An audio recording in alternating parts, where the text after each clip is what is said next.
قطر کی ثالثی کی کوششوں کے تحت قطری حکام کا دورہ ایران قبول کیا گیا تھا۔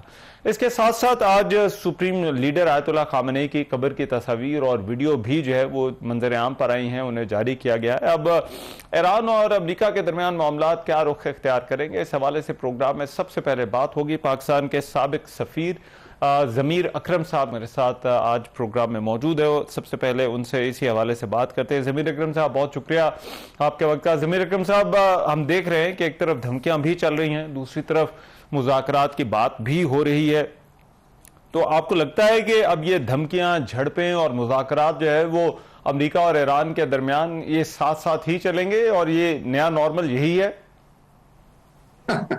ہاں، it seems like کہ یہ نیو نارمل ہی ہے، کیونکہ ان کے دونوں طرف ایک جو ہے نا مسئلہ دونوں سائڈ پہ یہ ہے کہ ان کے اپنے اپنے سائڈ پہ ہارڈ لائنرز ہیں، ہارڈ لائن فیکشنز ہیں، تو ان کی وجہ سے کچھ ایسے اقدامات کیے جاتے ہیں، پھر اس کا جواب دیا جاتا ہے ایک طرف سے یا دوسری طرف سے۔ لیکن باٹم لائن یہ ہے کہ دونوں ممالک کے لیے مذاکرات کو جاری رکھنا بہت اہم ہے، اور دونوں حریف جو ہیں وہ چاہتے ہیں کہ کوئی اس میں سے سمجھوتا نکلے۔ تو میرے اپنا یہ خیال ہے کہ یہ اس قسم کی جھڑپیں ہوتی رہیں گی، لیکن مذاکرات کو منتقل یا مذاکرات کو ڈیریل نہیں کیا جائے گا، اور وہ مذاکرات چلتے رہیں گے۔ اچھا ضمیر اکرم صاحب، اس میں ڈیل میکر یا ڈیل بریکر اس وقت آبنائے ہرمز کا معاملہ لگ رہا ہے۔ امریکہ پہلے کی طرح کی صورتحال چاہتا ہے، ایران یہ اسٹریٹجک ایسٹ اپنے ہاتھ سے جانے نہیں دینا چاہتا۔ یہ معاملہ آپ کو دونوں کے درمیان کوئی حل ہوتا ہوا دکھائی دے رہا ہے؟ یہ سارے جو مسائل ہیں ان مذاکرات میں، جو جتنے مدعے ہیں اس مذاکرات میں، یہ سارے انٹر ریلیٹڈ ہیں ان اے سینس۔ تو جیسے میں آپ کے پروگرام میں شاید میں نے پچھلی پر یہی کہا تھا کہ everything will have to be settled، اور جس طرح نیگوسیشن میں کہتے ہیں کہ nothing is settled until everything is settled، تو اس کا بھی ایک حل نکلے گا، اپنا ہرمز کے بارے میں بھی حل نکلے گا، لیکن دوسری چیز جو ہے ان کو بھی حل کرنا ہوگا ساتھ ساتھ۔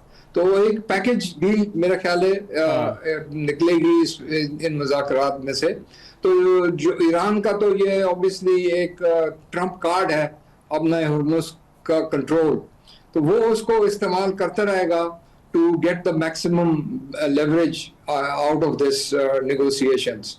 سو اب دیکھنا یہ ہے کہ وہ اس کو کس حد تک اس ایڈوانٹیج کو پریس کرے گا ایران کی طرف سے، یہ کتنی سختی سے یہ اس چیز کو استعمال کیا جائے گا، یا وہ رسک لینے کے لیے تیار ہیں کہ ساری مذاکرات ہیں جو ہیں وہ اس مدعے پر کولیپس کر جائیں۔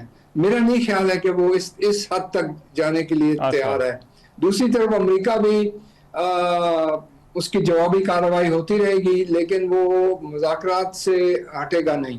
تو آئی تھنک ابھی جیسے اعلان کیا تھا پچھلے دن کہ عمان میں مذاکرات پھر سے جاری ہوں گے، اور پریزیڈنٹ ٹرمپ نے بھی ایک بیان دیا ہے کہ وہ ایم او یو کو اوائڈ کریں گے، اس کو رسپیکٹ کریں گے۔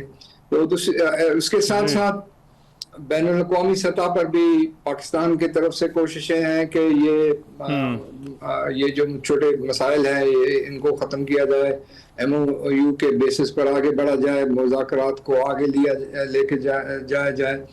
چین نے بھی ایک اسٹیٹمنٹ دیا ہے۔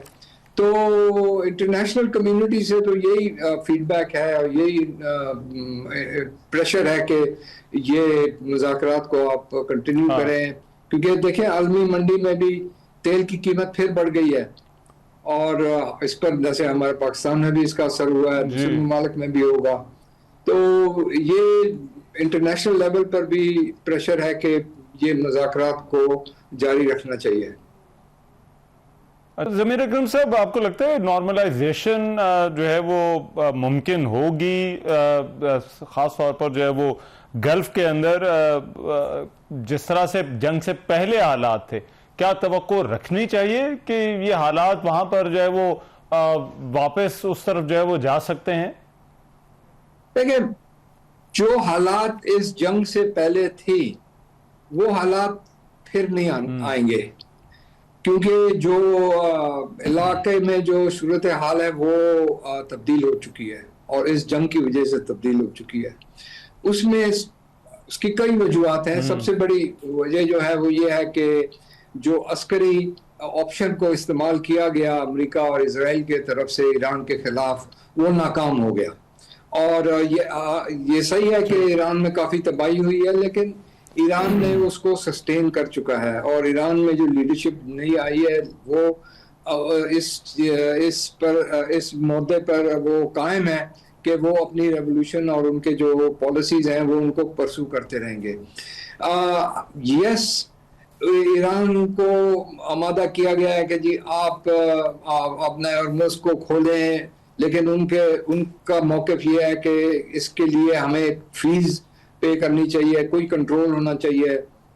اس پر انہوں نے عمان کو بھی کے ساتھ بھی مذاکرات کیے. عمان نے بھی کچھ ایسی باتیں کی ہیں کہ اپنے ہرمز پہ ان کا بھی کچھ حق بنتا ہے.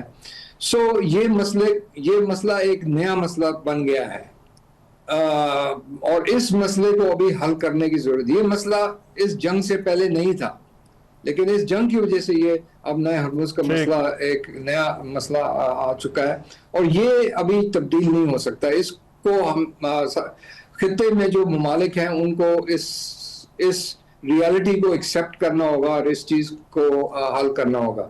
دوسری بات یہ ہے کہ جو سیکیورٹی گارنٹیز یا سیکیورٹی امبریلا امریکہ پرووائڈ کرتا تھا اپنے پارٹنرز کو جی سی سی میں، اس پر بہت بڑا ایک سوالی نشان آ گیا ہے کہ یہ امریکہ آگے چل کے اس قسم کی سیکیورٹی پرووائڈ کر سکے گا کہ نہیں، اور کتنی ریلائبل ہوگی. تو آئی تھنک اس کی وجہ سے یہ جو جی سی سی کے ممالک ہیں گلف میں، ان کو ری تھنک کرنا پڑ رہا ہے کہ ان کے تعلقات امریکہ کے ساتھ کیسے ہونے چاہیے، اور ان کے تعلقات خاص طور پر ایران کے ساتھ کیسے ہونے چاہیے. میرا اپنا یہ خیال ہے کہ اس جنگ کے بعد ایران اور کچھ، اگر سب نہیں تو کچھ ممالک جو خلیج میں ہیں، ان کے درمیان تعلقات بہتر ہونے کے امکانات ہیں اور ہونے چاہیے بہتر. کیونکہ اصل میں مسئلہ ابھی جو ہے وہ ایران کی طرف سے کوئی سیکیورٹی تھریٹ نہیں ہے. اصل میں سیکیورٹی تھریٹ تو ان سب کو اسرائیل کے طرف سے ہے، اور جو وہ گریٹر اسرائیل پرسو کر رہا ہے، ان کا جو آبجیکٹو ہے اس کی طرف سے ہے. تو آئی تھنک یہ ری تھنکنگ اور ری کیلیبریشن وہاں پر خلیج کے ممالک میں ہو رہی ہے. ٹھیک ہے. اچھا ضمیر اکرم صاحب، اس سارے معاملے میں ایسکیلیشن میں ہم نے اسرائیل کی طرف سے بڑے جارحانہ بیانات دیکھے ہیں، اور ایسا لگ رہا ہے کہ اسرائیل اور امریکہ اب پھر جن کے حوالے سے پہلے بات ہوتی تھی کہ ان میں دوریاں ہو گئی ہیں، وہ پھر ایک دوسرے کے جو ہے وہ قریب آ گئے ہیں. آپ کو بھی جو ہے وہ کیا ایسا ہی لگ رہا ہے، اور پھر اس حالیہ ایسکیلیشن میں اسرائیل کے کردار کو آپ کس طرح سے دیکھتے ہیں؟ میرے خیال میں امریکہ اور اسرائیل کے تعلقات جاری رہیں گے، خراب نہیں ہوں گے. ان کے بڑے اسٹرکچرلی ڈیپ روٹڈ ریلیشن شپ ہے دونوں ممالک کی. اسرائیل کی لابی جو ہے امریکہ میں وہ بہت ہی مضبوط ہے، وہ قائم ہے. ہاں یہ ہے کہ کچھ جوئش کمیونٹی کے، جو لبرل جوئش کمیونٹی ہے، اس میں اسرائیل نے جو کچھ کیا غازہ میں، اور یہ جو جنگ بلا وجہ امریکہ پر مسلط کی، اس کی مخالفت ہے، اور اس کا ہم نتیجہ دیکھ رہے ہیں. آپ نے نیو یارک کے الیکشنز میں دیکھا، کیونکہ new York is a highly Jewish liberal Jewish city. تو وہاں پر آپ دیکھیں کہ وہ الیکشنز میں جو ریزلٹس نکلے ہیں، تو لیکن اس کے باوجود امریکہ میں اسرائیل کی لابی کے بڑے اسٹرانگ ٹینٹیکلز ہیں اور گرپ ہے، اور اس کی وجہ سے یہ تعلقات جو ہیں یہ چلتے رہیں گے، اور امریکہ اسرائیل کی سالمیت کے خلاف کبھی بھی کچھ نہیں کرے گا. یہ ہمیں یاد رکھنا چاہیے. ہاں یہ ہے کہ اگر اسرائیل کوئی ایسی چیزیں کرے جیسے وہ کر رہا ہے لبنان میں جو اس نے کیا، یا دوسری طریقے سے یہ ایم او یو کو ڈیریل کرنے کے لیے کوشش، اس کی صدر ٹرمپ کی طرف سے مخالفت ہوگی، اور اس کو پریشر بھی ہوگا اسرائیلی لیڈرشپ پہ کہ اس قسم کی چیزیں وہ نہ کریں. لیکن جو لانگ ٹرم ریلیشن شپ ہے امریکہ اور اسرائیل کی، یہ تو چلتی رہے گی. اور یہی وجہ سے، اسی وجہ سے ہمارے جو بھائی ہیں خلیجی ممالک میں اور عرب دنیا میں، مسلم ورلڈ میں، ہمیں سوچنا چاہیے کہ جی یہ جو ریلیشن شپ ہے اسرائیل اور امریکہ کی، اس کا کیا اثر ہوگا آگے چل کے مسلم ممالک پہ، اور خاص طور پہ عرب ممالک.